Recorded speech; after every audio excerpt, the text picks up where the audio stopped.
Customers அனைவருக்கும் வணக்கங்க. இங்கே நாங்கள் எங்களோட ஃபென் போஸ்ட்டோட குவாலிட்டியும் ஃபென் ஃபிக்ஸோட குவாலிட்டியும் எக்ஸ்பிளைன் பண்ணுறதுக்காக இந்த வீடியோ போடுறோம். இந்த சைட்டில் இன்ஸ்டால் பண்ணும்போது இங்கே அவங்க பக்கத்து காட்டுக்காரங்களுக்கு ஏதோ பிரச்சனை போல் அவங்க இதை இன்ஸ்டால் பண்ணிட்டு போனதுக்கப்புறம் ராத்திரி யாருக்கும் தெரியாமல் வந்து இதை பிடுங்க பார்த்துருக்காங்க.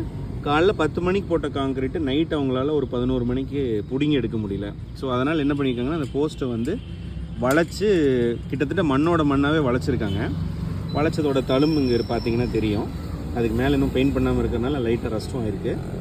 ஸோ பட் என்னென்னா அந்த பிரச்சனையெல்லாம் ஓஞ்சதுக்கப்புறம் இவங்க ஜஸ்ட்டு நிமித்திருக்காங்க. அந்த போஸ்ட் வந்து அப்படியே நிமிந்து ஸ்ட்ரெயிட்டாக வந்துருச்சுங்க. ஸோ இது கஸ்டமர் எங்ககிட்ட சொன்னது. ஸோ இந்த பர்டிகுலர் பிரச்சனையில் பார்த்தீங்கன்னா எங்கள் போஸ்ட்டோட குவாலிட்டியும் எங்களோட காங்கிரீட்டோட குவாலிட்டியும் தெரிஞ்சிருக்கும். இது லைட்டாக ரஸ்ட்டாக இருக்க ரீசன் என்னென்னா அந்த பெண்ட் ஆனதுனால அந்த பெயிண்ட் விட்டு வந்துருச்சு. ஸோ இதுக்கு மேலே நான் மறுபடியும் ரீபெயிண்ட் பண்ண சொல்லிவிட்டு மேலே காங்கிரீட் கொட்ட சொல்லியிருக்கேன். ஸோ இந்த மாதிரி குவாலிட்டியான ப்ராடக்ட்ஸு அதை மட்டும் தான் நாங்கள் விற்கிறோம். ஸோ இதுக்கு ஜஸ்ட் ஒரு எக்ஸாம்பிள். இந்த குவாலிட்டி ப்ராடக்ட்ஸ் எது வேணுனாலும் எங்களை காண்டாக்ட் பண்ணுங்கள். மேலே இருக்கிற நம்பருக்கு வாட்ஸ்அப் பண்ணுங்கள். ஃபோன் பண்ணுறது தவிர்த்துக்கங்க. எனக்கு நிறையா ஃபோன்ஸ் வரதுனால எங்களால் எடுக்க முடியறதில்ல. ஸோ வாட்ஸ்அப் பண்ணுங்கள், இன்ஸ்டண்ட்டாக உங்களுக்கு ரிப்ளை வந்துடும். தேங்க்யூ.